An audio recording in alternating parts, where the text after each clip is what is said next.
رب العالمین، الصلاة والسلام علی اشرف الانبیاء والمرسلین سیدنا و نبینا ابی القاسم محمد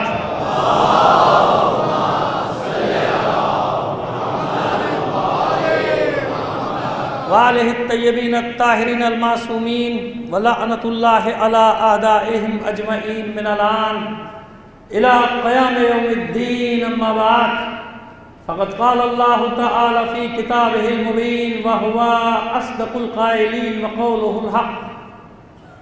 بسم اللہ الرحمن الرحیم. یا ایہا الذین آمنوا لا تتخذوا الذین اتخذوا دینکم ہزوا ولعبا. سلام علی محمد علی محمد پر.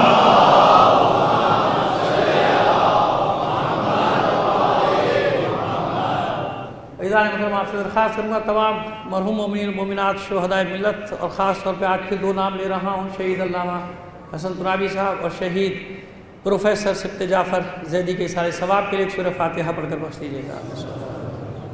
حسبنا اللہ و نعم الوکیل، نعم المولا اور نعم النصیر. عزاداران حسین، شاید آپ کو اس بات کا احساس نہ ہو کہ کل اللہ نے اپنے لطف و کرم سے آپ کو کتنی عزت دی ہے پوری دنیا میں.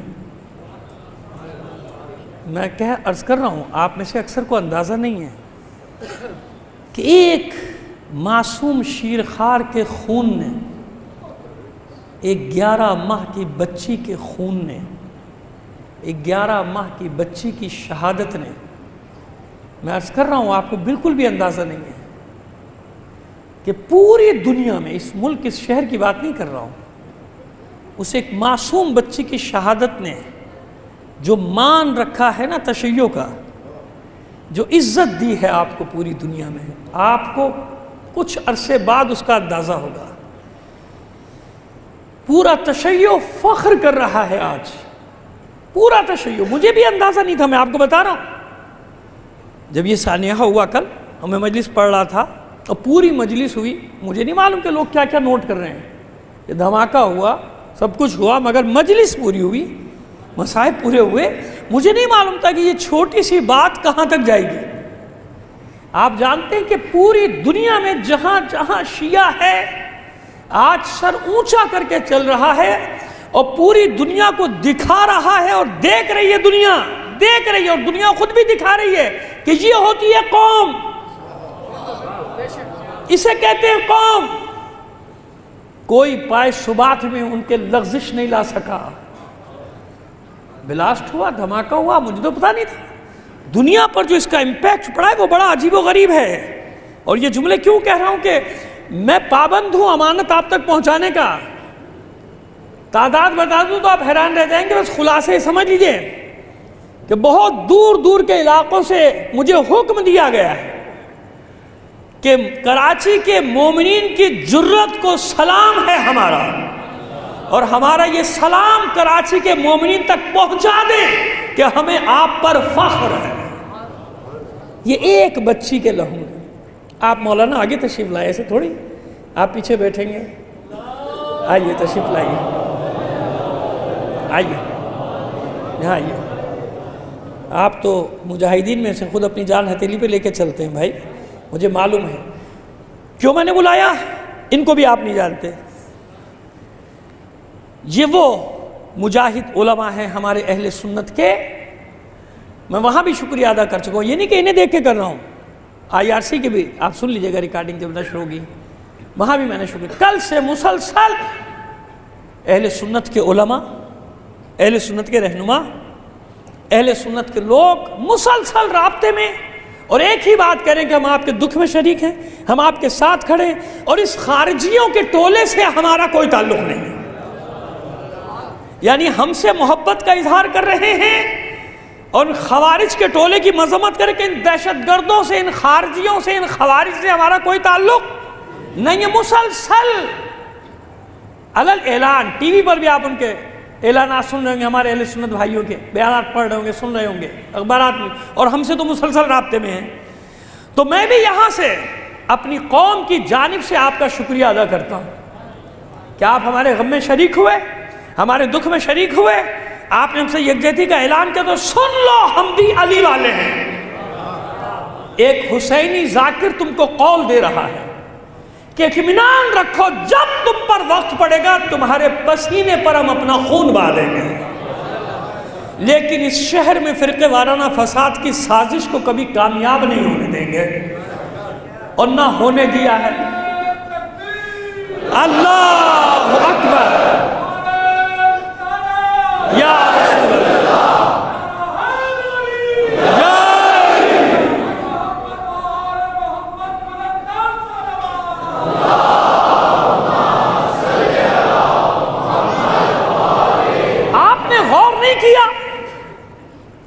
غور نہیں کیا آپ نے کہ جتنی شہادتیں بڑھ رہی ہیں، جتنے دھماکے بڑھ رہے ہیں، کیوں کیے جا رہے ہیں؟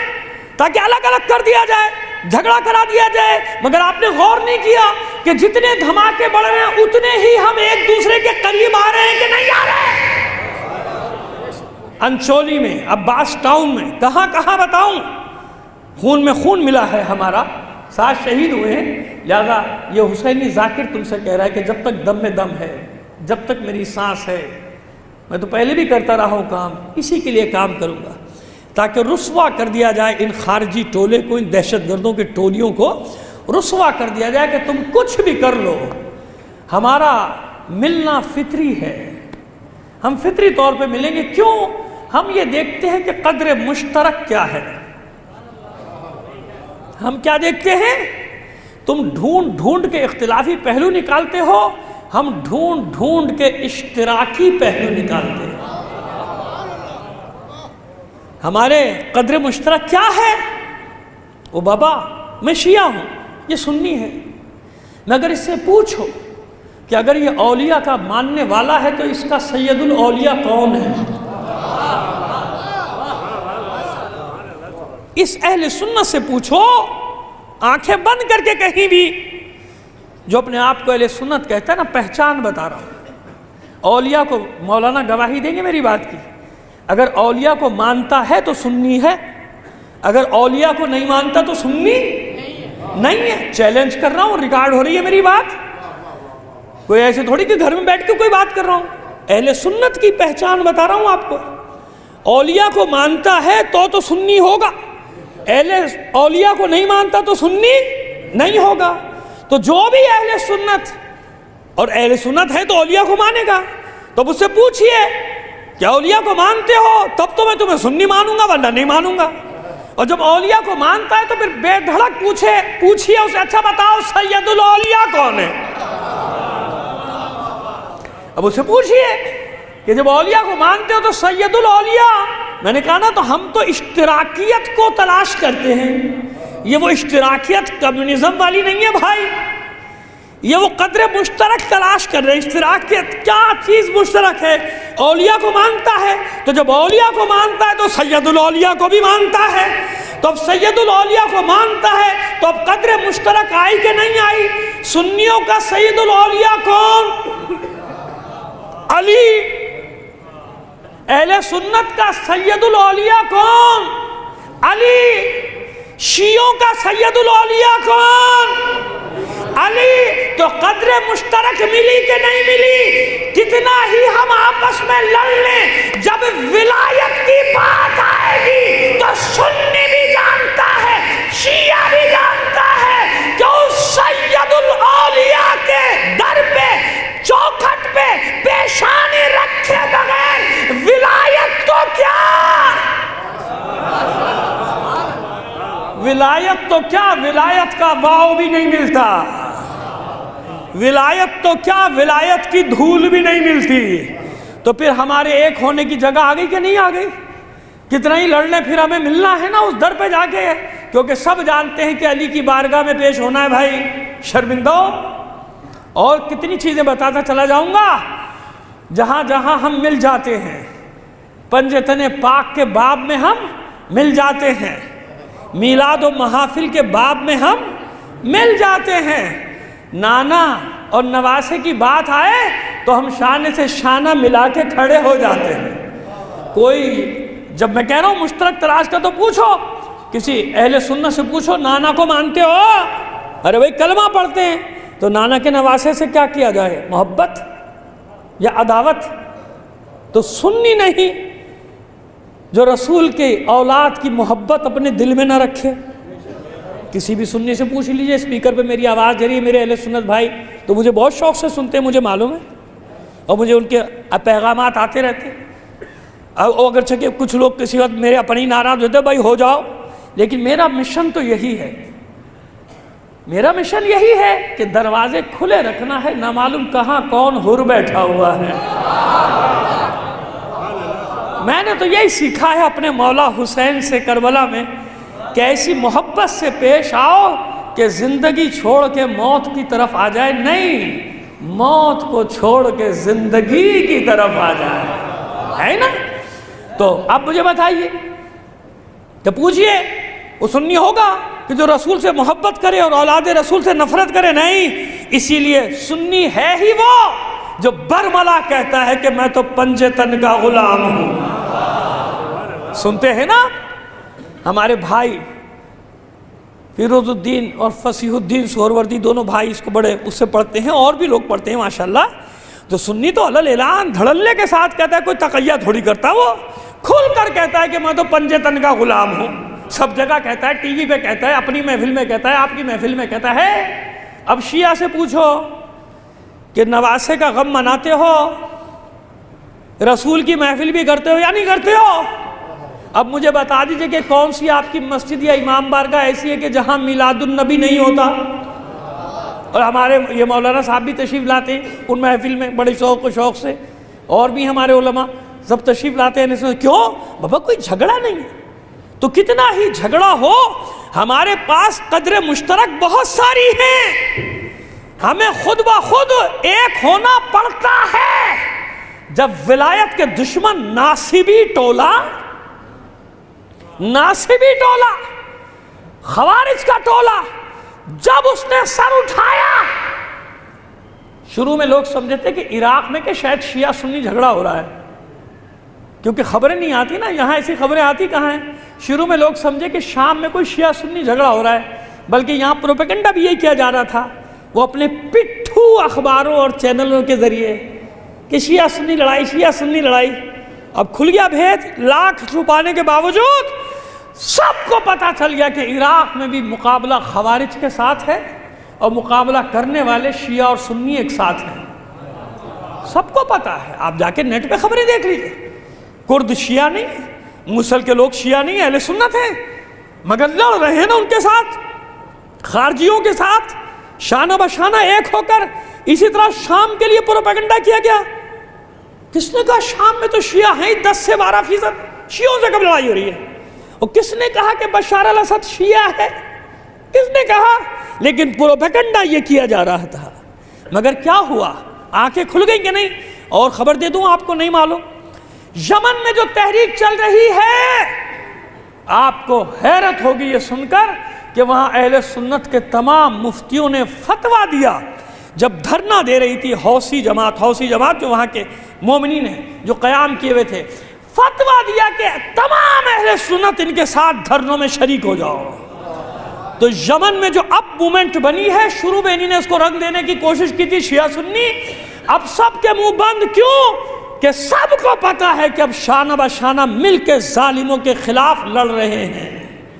اس لیے میں اپنے بھائیوں کو زبان دے رہا ہوں کہ جب تک میں زندہ ہوں، میرے دم میں دم ہے، ہم اس سازش کے خلاف لڑتے رہیں گے جو اس سرزمین پر کی جا رہی ہے۔ اس طرح کے واقعات کیے جائیں تاکہ باہم دست و گریبان ہو جائیں۔ لیکن کل مومنین نے جس تدبر، جس تحمل اور جس جوش، جس دلیری، جس بہادری کا مظاہرہ کیا، اس نے صرف کراچی نہیں پوری دنیا میں آپ کو عزت دے دی۔ ایک 11 ماہ کی بچی کے لہو نے پیغام دے دیا، ایک معصوم بچی کے لہو نے کہ میں تو جا رہی ہوں۔ معصوم بچہ کہاں جاتا ہے؟ کون لے کے جائے گا؟ اور جب مومن بھی ہو، سید بھی ہو، مانو نہ مانو، مبالغہ سمجھو، جو سمجھو تمہاری مرضی، مگر میں اپنا عقیدہ بیان کر رہا ہوں، اپنا عقیدہ بیان کر رہا ہوں کہ اس بچی کو ماں کی آغوش سے جس نے لیا ہے نا، اس ہستی کا نام ہے فاطمہ زہرا، کیونکہ فرش حسین پہ شہادت ہوئی نا، فرش حسین پہ۔ یا تو تسلیم کرو کہ نہیں، ایسے ہی کہتے ہیں فاطمہ مجلس میں آتی ہے مادر حسین۔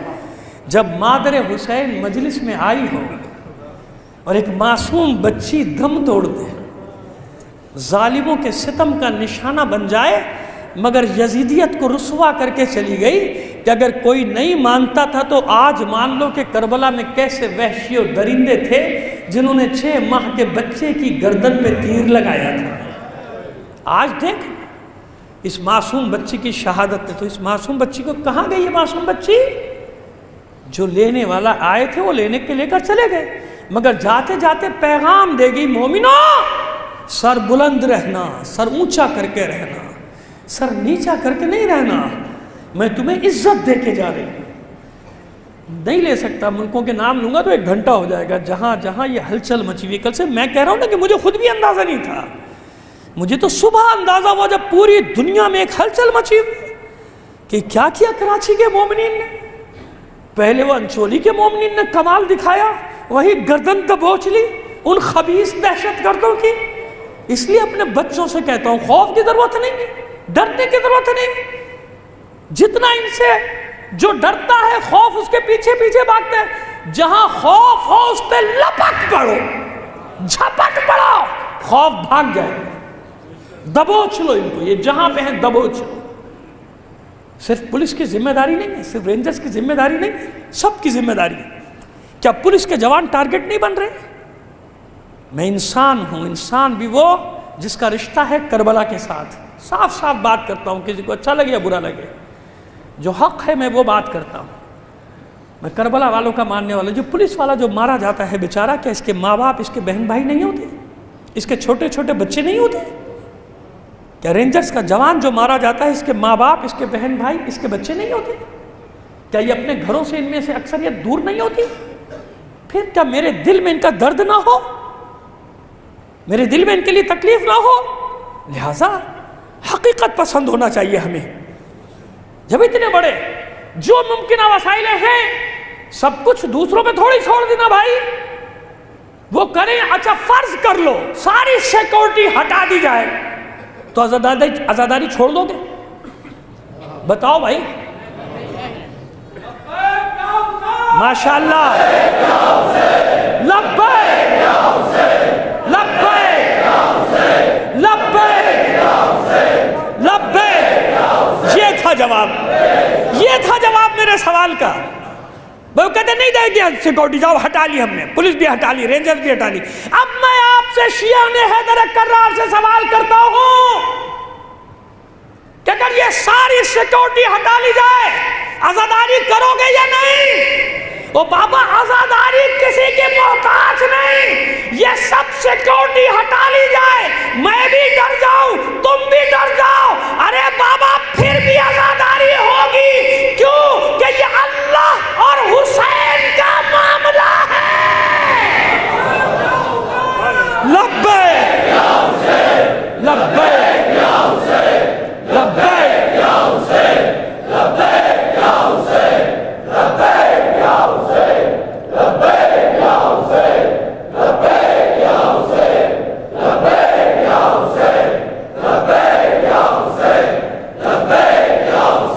بس جب طے ہے میرے بھائی، کوئی ساتھ دے نہ دے، مجھے اس سے کیا غرض ہے؟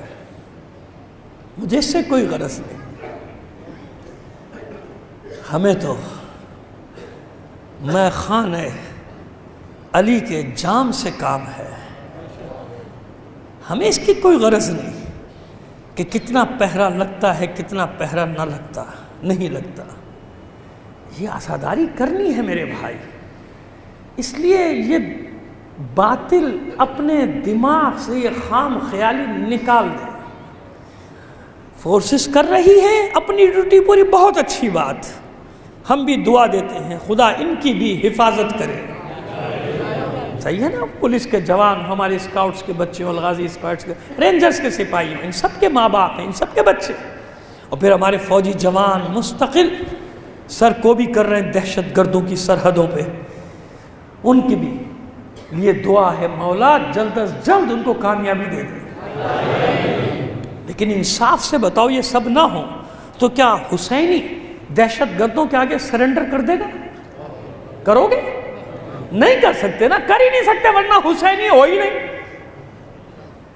حسینی ہے وہی کہ اکیلا بھی کھڑا رہ جائے، کبھی سرنڈر نہیں کرتا یزیدیت کے سامنے، نہیں کرتا سرنڈر، جانتا ہے یہی شکست ہے۔ تو آنکھیں کھول لینی چاہیے اداروں کو بھی، انہیں بھی سمجھ میں اب آ جانا چاہیے کہ اتنے برسوں سے کس نے کالی بھیڑوں کو کہاں کہاں پالا تھا۔ وہ جنرل ضیاء کے دور میں وہ جو فصل بوئی گئی تھی، ابھی ہر جگہ کالی بھیڑیں موجود ہیں، اور یہ خود ادارے بھی جانتے ہیں۔ ان کی صفائی کرو تاکہ ہمارے جوانوں کی جانیں کم از کم اندر سے تو محفوظ ہوں۔ وہ جو اندر کالی بھیڑیں چھپی ہوئی ہیں تمہارے اداروں کے اندر، ان کا صفایا کرو۔ تمہیں اندازہ ہو گیا ہوگا کہ ہزاروں لاشیں اٹھانے کے بعد بھی یہ شیعہ حیدر کرار اپنی مٹی سے جڑے ہوئے، اپنی مٹی سے غداری کا نہ کبھی سوچا نہ کبھی سوچ سکتے۔ کیسے سوچ سکتے؟ اپنے وطن کے خلاف بتاؤ کبھی کسی عالم نے ہتھیار اٹھانے کا حکم دیا؟ کسی شیعہ عالم نے بتاؤ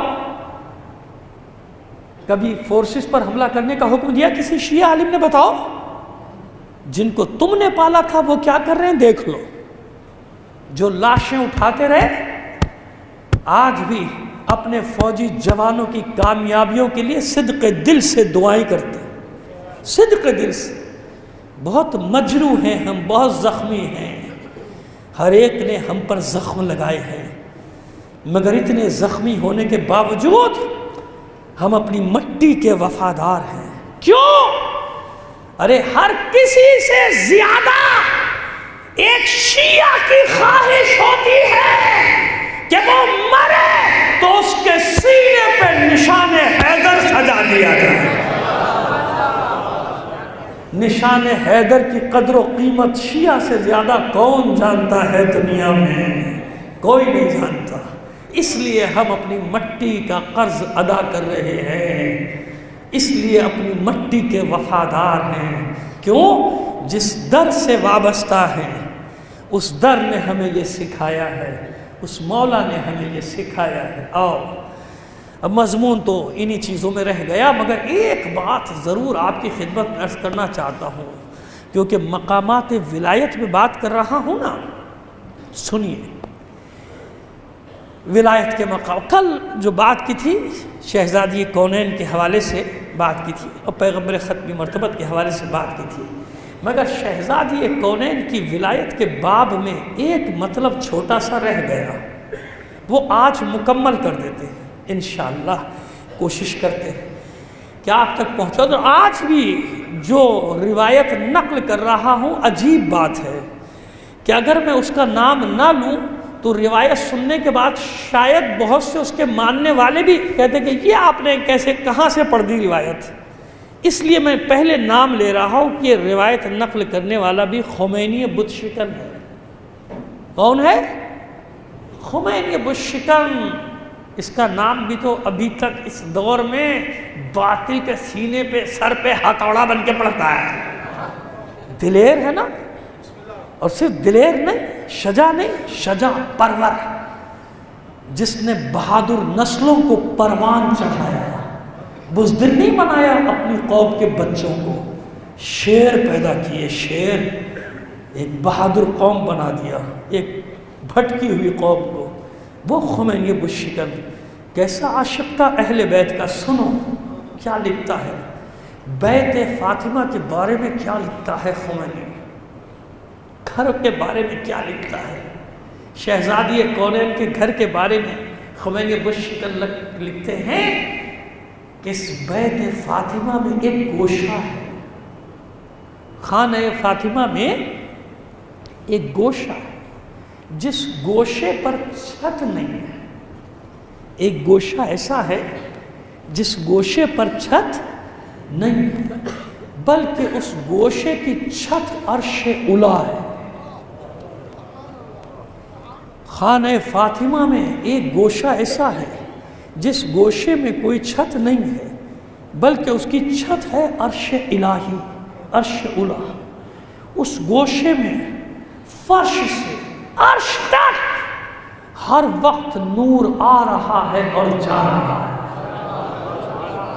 یہ فاطمہ کے گھر کی تعریف کر رہا ہے خمینی کہ فاطمہ کے گھر میں نہیں کہا محمد کا گھر صلی اللہ علیہ وآلہ وسلم کا، نہیں کہا علی مرتضیٰ کا گھر، کہا خانہ فاطمہ۔ خانہ فاطمہ میں ایک گوشہ ہے جس کی چھت عرش الہی ہے، ہر وقت ایک نور آج تک جا رہا ہے، آ رہا ہے، نور کا سلسلہ منقطع نہیں ہوتا۔ اس نور میں ملائکہ آ رہے ہیں، جا رہے ہیں، اس چوکھٹ پہ حاضری دے رہے ہیں، جا رہے ہیں، اور ملائکہ کے آنے جانے کا سلسلہ بھی منقطع نہیں ہوتا۔ جو چلا جاتا ہے انتظار کرتا رہتا ہے آج تک دوبارہ اس کی باری نہیں آئی۔ اتنے ملائکہ، یہ کون لکھ رہا ہے؟ کوئی عام چھوٹا سا مجھ جیسا معمولی سا خطیب ذاکر یا طالب علم نہیں پڑھ رہا، اس لیے دھڑلے سے علل اعلان یہ بات کہہ رہا ہوں کہ اپنے پاس رکھتا ہوں جو میٹر وہ پڑھتا ہوں، جو موجود ہے میرے پاس وہ پڑھ رہا ہوں۔ آ رہا ہے نور، جا رہا ہے، آ رہا ہے، جا رہا ہے۔ جب مقدمے کے طور پہ میں نے یہ روایت پڑھ دی کہ یہ ہے بیت فاطمہ، یہ ہے خانہ فاطمہ، کہ ملائکہ ہر وقت اس کا طواف کر رہے ہیں، اور شاید یہ روایت علامہ اقبال کی نظر سے بھی گزر گئی۔ علامہ اقبال رحمۃ اللہ علیہ اپنے تمام اہل سنت بھائیوں کو خطاب کر کے کہہ رہا ہوں، سنو جو میں نے بات کی ہے، اب سنو، اب آپ کے لیے اور آسان ہو جائے گا۔ مطلب میں نے کیا کہا کہ ملائکہ خانہ فاطمہ میں آ رہے ہیں، جا رہے ہیں، طواف ہو رہا ہے خانہ فاطمہ کا۔ یہ روایت گزری ہے اقبال کی نظر سے، ورنہ وہ کبھی بھی نہیں کہتا۔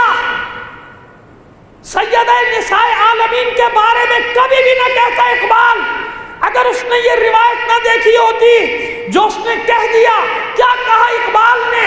رشتہ آئین حق زنجیر پاس، رشتہ آئین حق زنجیر پاس، پاس فرمان جناب مصطفیٰ۔ اللہ کے دین کا قانون میرے پیروں کی زنجیر بن گیا ہے، شریعت الہی میرے پیروں کی زنجیر بن گئی، رشتہ آئین حق زنجیر پاس، پاس فرمان جناب مصطفیٰ، اور مصطفیٰ اور مجھے پیغمبر ختمی مرتبت کے حکم کا پاس ہے، ورنہ میں کیا کرتا؟ ورنہ گردے تربتش گردی نمی سجدے ہاں بر خاک او پاشی نمی، ورنہ اقبال قبر فاطمہ کا طواف کرتا رہتا اور اس پر سجدے برساتا رہتا۔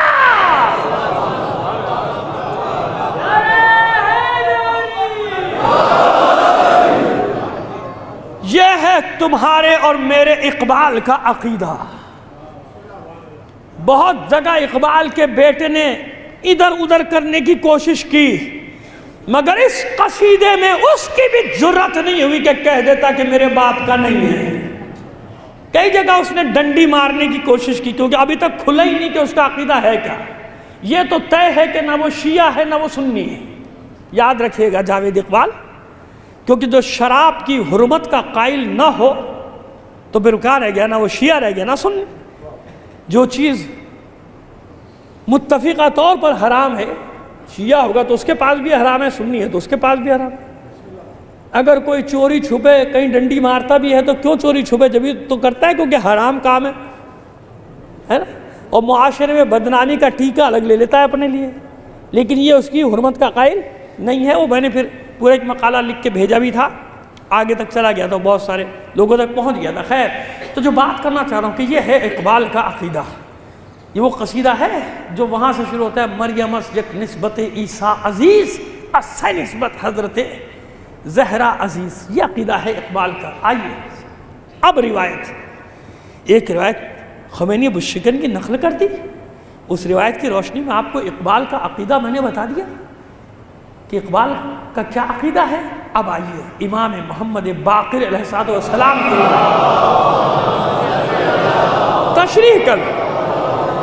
تشریح کل کیونکہ ہمیں بہت وقت کو دیکھ کے چلنا پڑ رہا ہے، تشریح کل صرف روایت سن لیجیے۔ اپنی جد ماجدہ طاہرہ و مطہرہ راضیہ مرضیہ بطول و عذرا، جناب معصوم کونین کے بارے میں ارشاد فرماتے ہیں، معصوم پانچویں امام کہتے ہیں اللہ نے میری جد ماجدہ کا نام فاطمہ اس لیے رکھا، انما سماہا فاطمہ، نام رکھا اس لیے فاطمہ کہ اللہ نے اپنے نور سے اس کی خلقت کی ہے، اس نور فاطمہ کی۔ مکمل نہیں ہے حدیث، اب سنیے حدیث۔ اب معصوم کے کلمات میں معصوم ارشاد فرماتے ہیں کہ کیا اللہ نے کیسے خلق کیا؟ جب اس نور کو خلق کر لیا، یعنی نور فاطمہ کو، اس کے نور سے مخلوقات ملائکہ کی آنکھیں خیرہ ہو گئی۔ جب آنکھیں خیرہ ہوئی تو ملائکہ نے پوچھا کہ یہ نور کس کا ہے؟ یہ نور کس کا ہے پروردگار معبود؟ یہ نور کیسا ہے جس سے عرش الہی جگمگا رہا ہے؟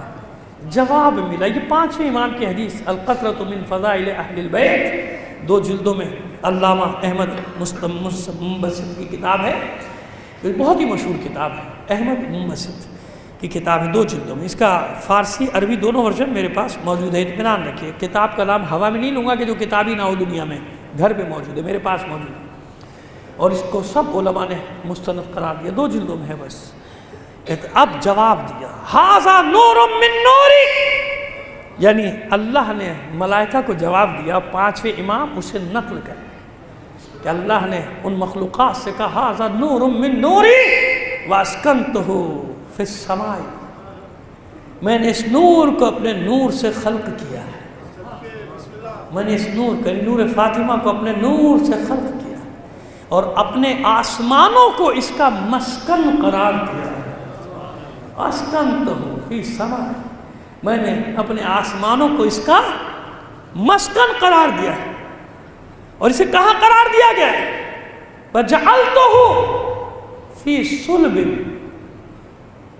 من صلب انبیاء، من نبی من انبیاء، اور اس نور کو میں نے اپنے انبیاء میں سے ایک کے صلب میں قرار دیا۔ وَجَعَلْتُهُ فِي صُلْبِ نَبِيٍّ مِّنْ أَنْبِيَائِ، اپنے انبیاء میں سے ایک نبی کے صلب میں اس نور کو میں نے قرار دیا، اور اس نور کی وجہ سے اس نبی کو تمام انبیاء پر فوقیت دے دی۔ اس نور کی وجہ سے اس نبی کو تمام انبیاء پر میں نے فوقیت دے دی۔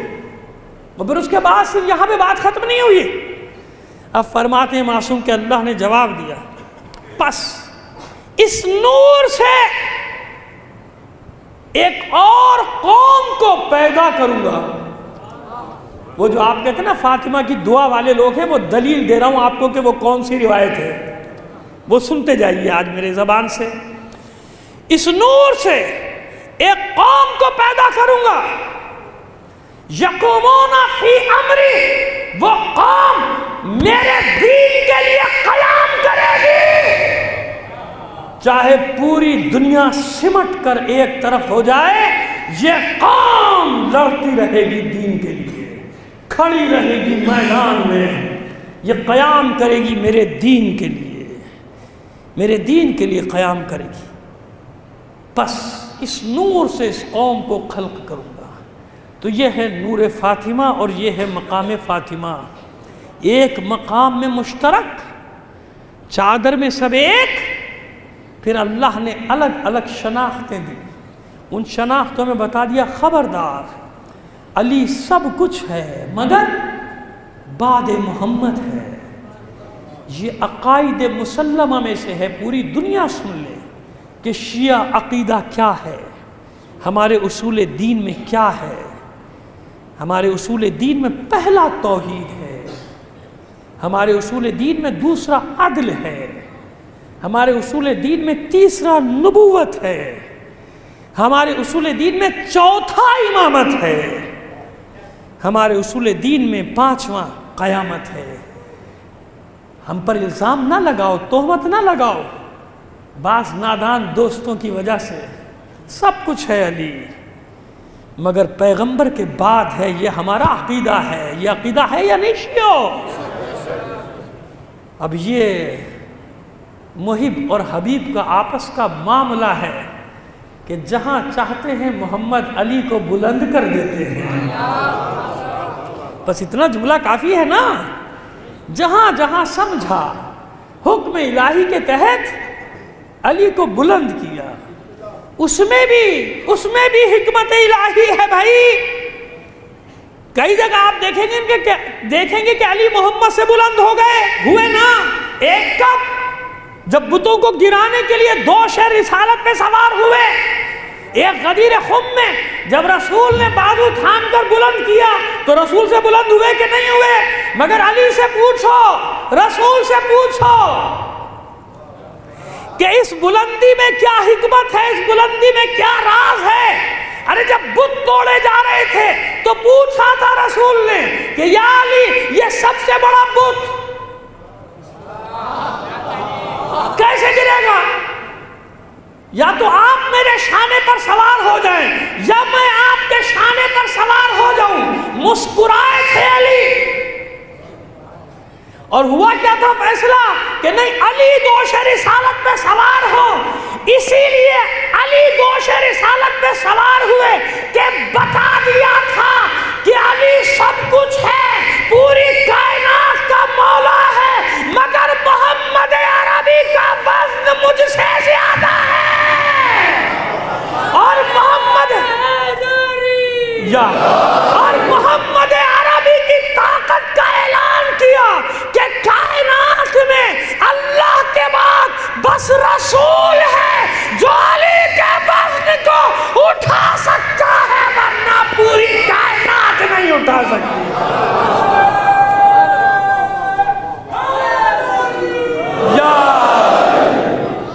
یہاں بھی علی نے رسول کی فضیلت کے اس پہلو کو آشکار کیا. غدیر خم میں بھی اگر علی بلند ہوئے تو یہ بتانے کے لیے کہ یہ رسول ہے، یہ رسول کی طاقت ہے جس نے خیبر اکھاڑنے والے بازوؤں کو بلند کیا ہے. سمجھ میں آ گئی بات؟ یہ محب حبیب کا معاملہ ہے بابا. یہ ایک دوسرے کے حبیب ہیں. حبیب کتنے ہی مقامات پر اللہ کے رسول نے علی کو اپنا حبیب قرار دیا، اور اسی طرح علی نے کتنے ہی مقامات پر اللہ کے رسول کو اپنا حبیب کہا ہے. حبیب کہا.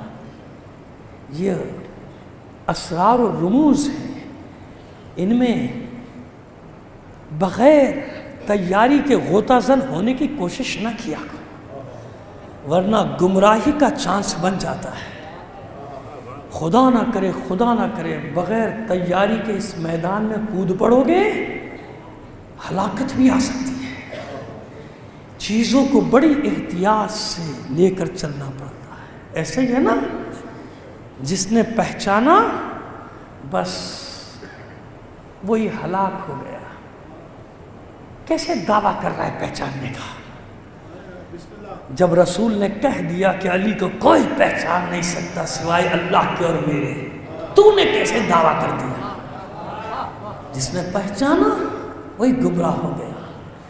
بس مزہ اسی میں ہے، مزہ اسی میں ہے کہ مجلس تمام گشت و آخر رسید عمر ما ہم چنن در اول وصفے تو مندعین.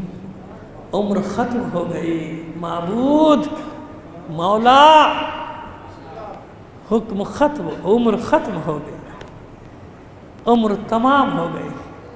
مجھے تو آج تک تیرا پہلا وصف ہی سمجھ میں نہیں آیا۔ یہ اللہ کے بارے میں بھی ہے، یہ رسول کے بارے میں بھی ہے، یہ جس نے علی کے بحر بے کنار یا بحر بے قرار کے علاوہ کوئی لفظ نہیں، ورنہ یہ لفظ بھی چھوٹا ہے علی کے لیے، جس نے بھی اس میں غوطہ زن ہونے کی کوشش کی پھر نکلنے کو دل نہیں چاہتا، اور جتنا کچھ مل جائے ترستا ہی رہتا ہے کہ کچھ بھی تو نہیں ملا، کچھ بھی تو نہیں ملا، کچھ بھی تو نہیں ملا۔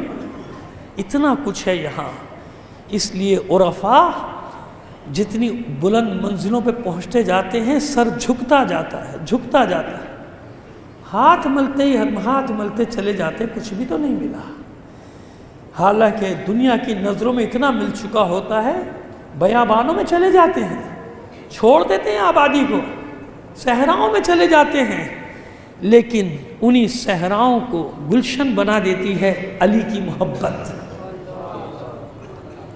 کہاں کہاں گئے، قلندر کہیں بس گئے، عبداللہ شاہ غازی کہیں بس گئے، بھٹائی کہیں بس گئے، صدیوں پہلے آ کر، کوئی 1000 سال پہلے، کوئی 1200 سال پہلے، کوئی 700 سال پہلے، کوئی 400 سال پہلے، مگر کیا کیا؟ علی کی محبت میں ڈوبے ہوئے لوگ جنگل میں بھی چلے گئے تو علی کی محبت نے وہاں بھی انہیں ولایت کا تاج پہنا دیا، جاؤ پہنو، بیٹھو، علی کے چاہنے والے۔ بس یہی کچھ سمجھ کر آیا تھا حر، اتنا سمجھا تھا کہ کچھ بھی نہیں سمجھا، اتنا سمجھا حر کہ کچھ بھی نہیں سمجھا، بس یہی سمجھا کہ بقا اسی میں ہے کہ فنا ہو جاؤ۔ حر اگر سمجھا تو بس اتنا سمجھا کہ بقا اسی میں ہے کہ فنا ہو جاؤ، اسی فنا میں بقا ہے۔ کہاں جانتا ہے حسین کو، نام سنا ہے، نہ پہلے ملاقات ہے مدینے میں مگر نام سنا ہے۔ جب حکم ملا ہے نا اس کو کہ جاؤ حسین کا راستہ روک لو، جہاں تک پہنچے وہیں روک لو، جانتا ہے کہ فرزند رسول ہے مگر اس کو حالات کا اندازہ نہیں، ایک سپاہی ہے بھائی، 1000 یا 3000 کا سردار ہے، لشکر کا سرداری منصب ہے اس کا، فوجی آدمی ہے، آرڈر ہی آرڈر کہ چلو چلے جائیں، وہ معاملہ ہو جائے گا کچھ نہ کچھ، وہ مدینے، وہ وہاں میں اپنے گھر چلا جاؤں گا، آرڈر پہنچ گیا، لیکن راستہ اتنا طویل ہو گیا کہ کیلکولیشن بگڑ گیا، حساب کتاب بگڑ گیا، کھانا پانی ختم ہو گیا۔ اس حالت میں سامنا ہوا حسین سے کہ پیاسا ہے، ولایت کے سمندر سے موتی ڈھونڈا کرو، ملیں گے، لال گوہر لولو و مرجان ملیں گے تمہیں، ڈھونڈو تو۔ پیاسا ہے، سپاہی بھی پیاسے ہیں، حیوان بھی پیاسے ہیں، پیاس سے زبانیں باہر ہیں، جاں بلب ہے۔ جس مقصد کے لیے وہ مقصد کہاں گیا بابا، جان کے لالے پڑے، آتے کہتا فرزند رسول پیاسا ہوں، میرے سپاہی بھی پیاسے، کچھ پانی کا بندوبست ہو۔ ساقی کوثر کے بیٹے نے مسکرا کے دیکھا حر کو، حکم دیا مشکیزوں کے منہ کھول دو، سیراب کر دو۔ پیاسا لشکر ٹوٹ پڑا پانی میں، انصار حسینی سب کو پانی پلا رہے، مشکیزوں کے منہ کھول دو۔ امام نے دیکھا کہ اپنی پیاس میں حیوان کی پیاس کو بھول گئے، مخلوق خدا ہے، حیوانوں کی پیاس سے زبان بہار ہے، امام سب کا امام ہے، کائنات کا امام ہے، فوراً حکم دیا ان کے جانوروں کو بھی پانی پلاؤ، حیوانوں کو بھی سیراب کرو۔ کسی نے دبی زبان سے کہا مولا سفر طویل ہے، ہمیں احتیاط کرنی پڑے گی، پانی بچانا پڑے گا۔ امام نے کہا خبردار، کوئی بچانے کی باتیں نہ کرو، پلاؤ، سب کو پلاؤ، حیوانوں کو بھی پلاؤ۔ یہ پہلا تیر تھا محبت حسین کا، عشق حسین کا، جو حر کے دل میں پیوست ہو گیا۔ کیسا ہی شخص، میں اس کا راستہ روکنے آیا ہوں، مجھے سیراب کر رہا ہے۔ سیراب ہو چکا لشکر، اب اسے یاد آیا، جان میں جان آئی کہ میں کس کام سے آیا ہوں۔ بہادر لیکن اتنا جانتا ہے کہ یہ فرزند رسول ہے، رسول کی بیٹی کا بیٹا ہے، دل میں احترام ہے، ملاقات پہلی ہے، ویسے جانتا ہے، نام تو سنا ہے نا۔ لہذا اب اس نے دیکھا کہ حسین کا لشکر قافلہ تیاری کر رہا ہے، اسباب سمیٹ رہا ہے، سامان سمیٹ رہا ہے، اب ہر آ گیا ہے اور خدمت میں سلام پیش کرنے کے بعد کہتا ہے کہ فرزند رسول، مجھے یہ حکم دے کر بھیجا گیا ہے کہ جہاں تک آپ پہنچے ہیں بس وہیں تک روک دو، اس سے آگے نہیں۔ امام نے سوار ہوتے ہوئے کہا اپنے اسب پر کہ نہیں، میں جس ارادے سے نکلا ہوں میری منزل وہی ہے، میں اسی طرف جاؤں گا۔ حکم دیا سمیٹو سامان، تیاری کرو چلنے کی۔ پھر ہر آگے بڑھے کہ فرزند رسول مجھے مجبور نہ کیجیے، میں اسی کام پہ مامور ہوں، میری ڈیوٹی ہے، یہ مکالم ہے تاریخ میں یاد رکھیے گا، میری ڈیوٹی ہے یہ، میں اسی کام پہ مامور ہوں کہ آپ کا راستہ روکنا ہے۔ فرزند رسول نے پھر وہی جواب دیا کہ میری منزل کوفہ ہے، یہ نہیں ہے۔ اور چلنے کے لیے دیکھا ہرنے کے اب تیار ہے رسول کا بیٹا، تو اس نے آگے بڑھ کر لجام فرس میں ہاتھ ڈال دیا، فرس کی لگام کو تھام دیا اور کہتا ہے فرزند رسول میں مجبور، مجھے آرڈر ہے، میں آپ کو یہاں سے آگے نہیں جانے دوں گا۔ بہادر ہے وہ، غیرت مند بھی ہے۔ غیرت مند کیسا ہے ابھی بتاتا ہوں آپ کو تھوڑی دیر کے بعد، کیونکہ جو بہادر ہوتا ہے وہی غیرت مند ہوتا ہے، جو ظالم ہوتا ہے وہ بزدل ہوتا ہے، وہ پیٹھ سے وار کرے گا، وہ بچوں پہ وار کرے گا، وہ عورتوں پہ وار کرے گا، کیونکہ ظالم ہے اور بزدل ہے۔ بہادر غیرت مند ہوتا ہے، جانتا ہے کہ ناموس کسے کہتے ہیں، چاہے وہ دشمن ہی کی کیوں نہ ہو، ناموس اس کی حفاظت کرتا ہے، یہ بہادر کی پہچان ہے۔ جب ہر نے لجام فرس کو تھاما تو اب حسین نے خیز میں کہا چھوڑ میرے فرس کی لگام، تیری ماں تیرے ماتم میں بیٹھے۔ ہر نے چھوڑ دی لگام، سر جھکا دیا، زمین میں نظریں گاڑ دی ہر نے، جیسے ضبط کر رہا، اور نظریں جھکائے جھکائے کہتا ہے فرزند رسول آپ تو میری ماں کے بارے میں کہہ سکتے ہیں، مگر میں سوائے درود و سلام کے کچھ بھی نہیں کہہ سکتا۔ آپ کو برا لگے تو لگے، آپ سن سکیں یا نہ سن سکیں، لیکن جملہ بتانا چاہ رہا ہوں جو اس میں اگلا جملہ کا تاریخ میں نظریں جھکائے جھکائے کہتا ہے فرزند رسول آپ تو میری ماں کے بارے میں کہہ سکتے ہیں، میں آپ کی مادر گرامی کے بارے میں سوائے درود و سلام کے کچھ نہیں کہہ سکتا، لیکن ہاں اگر آپ کی جگہ کسی اور نے یہ جملہ کہا ہوتا تبھی صورتحال مختلف ہوتی۔ میں نے عرض کیا نا بہادر ہے، غیرت مند ہے وہ۔ حسین نے صحیح کہا ہے نا، تیری ماں تیرے ماتم میں بیٹھے، آخر اس کی ماں کو اس کے ماتم میں بیٹھے نا تو پڑھا۔ پھر اس کے بعد ہر کہتا ہے اچھا فرزند رسول پھر میری مشکل حل کیجیے، بتائیے میں کیا کروں، مجھے یہ حکم دیا گیا اور میں آپ سے جنگ کرنا بھی نہیں چاہتا، میں آپ سے لڑنا بھی نہیں چاہتا۔ اچھا ایک بات بتائیے، وہ جو ہزاروں کا لشکر تھا کربلا میں، کیا اس نے مادر حسین کے نام کا احترام کیا؟ نہیں کیا نا۔ پہلا موقع تو یہ نا کہ ہر اکیلا ہے جس نے مادر حسین کا احترام کیا، فاطمہ زہرا کا احترام کیا نا، کہا کہ میں نہیں کہہ سکتا، انہوں نے تو مادر حسین کا گلا کاٹ دیا، وہ کہاں سے احترام کرتا؟ احترام کیا نا۔ میری مشکل حل کیجیے۔ معاملہ یہ طے پایا کہ نئی صورتحال پیش آنے تک بین درمیان کا راستہ اختیار کیا جائے۔ کربلا پہنچ گئے، صورتحال پیش آ گئی، لشکروں پہ لشکر جب آنے شروع ہوئے، اب ہر پریشان ہونا شروع ہوا کہ یہ تو واقعی کچھ جنگ کے آثار لگتے ہیں، یعنی اسے پہلے یقین نہیں تھا، یہی سمجھ آتا فوجی آدمی کہ بابا معاملہ کچھ نہ کچھ ہو جائے گا، کون لڑے گا رسول کے بیٹے سے، یہ واپس مدینے چلے جائیں گے۔ اس وقت بھی اختلافات تو ہوئی کرتے تھے، مناقشے تو چل ہی کرتے تھے، یہ بھی چلے جائیں گے، میں اپنے کام پہ چلا جاؤں گا، مجھے کیا لینا دینا۔ لیکن 5 کو جب خیمے ہٹے نہر سے تو اور یہ پریشان ہوا، یہ کیا ہوا، یہ کیا ہو رہا ہے؟ یہ وہی لوگ تو ہیں جنہوں نے ہمیں سیراب کیا، ہمیں پانی پلایا، ان کے خیموں کو نہر سے ہٹایا جا رہا ہے۔ 7 محرم کو پانی بند ہوا، پریشانی اور بڑھ گئی۔ 9 کو جنگ کا اعلان ہو گیا، ہر گھبرا گیا۔ جنگ ایک دن کے لیے ٹال دی گئی، ہر کو معلوم ہی نہیں کہ حسین نے اسی کے لیے تو جنگ کو ٹالا ہے کہ ابھی میرا ایک سپاہی باقی ہے۔ معلوم ہی نہیں ہر کو کہ میرے لیے تو جنگ کو ٹالا گیا ہے۔ شب عاشور، اب ہر کو یقین ہو گیا کہ جنگ ہوگی، پریشان ہے کیونکہ غیرت مند ہے نا، بہادر ہے۔ آیا پسر سعد کے خیمے میں، او پسر سعد، یہ کیا ہو رہا ہے؟ کیا واقعی صبح رسول زادے سے ہماری جنگ ہوگی؟ رسول کے بیٹے سے ہماری لڑائی ہوگی؟ پسر سعد کھڑا ہوا اپنی جگہ سے، کہتا ہے ہو جنگ بھی کوئی ایسی ویسی چھوٹی موٹی جنگ نہیں، ایسی جنگ ہوگی کہ یہ میدان لاشوں سے پٹ جائے۔